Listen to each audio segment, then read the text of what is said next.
லக்னத்தில் இருந்து 4ஆம் பாவகத்தில் இயற்கை சுபக்கிரகங்களான சந்திரன், புதன், சுக்கிரன் இந்த 3 கிரகங்களும் சேர்க்கை பெற்று, அதாவது இணைந்திருந்து அந்த 4ஆம் பாவகத்தில் இருக்கும் பொழுது நல்ல மனைவியால் புகழ் அடைந்தவர் அப்படின்னு சொல்லுது ஜாதகம். அப்போ இந்த 3 கிரகங்கள் 4ஆம் பாவத்தில் சேர்ந்திருக்கும் போது அப்போ நல்ல மனைவி வேலைக்கு போவாங்க, நல்ல ஒழுக்கமுள்ள மனைவியாக இருப்பாங்க.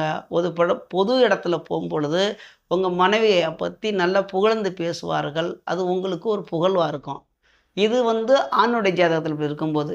சரி, இதே பெண்கள் ஜாதகத்தில் இருக்குன்னா அப்படியே உங்களுடைய கணவர் இப்படியாப்பட்ட கணவர் அமைவார். உங்களுக்கு கணவரை பற்றி நல்ல பேரும் புகழும் கிடைக்கும். உங்கள் ஜாதகத்தில் இந்த யோகம் இருக்கான்னு போய் பாருங்கள். சரிங்களா?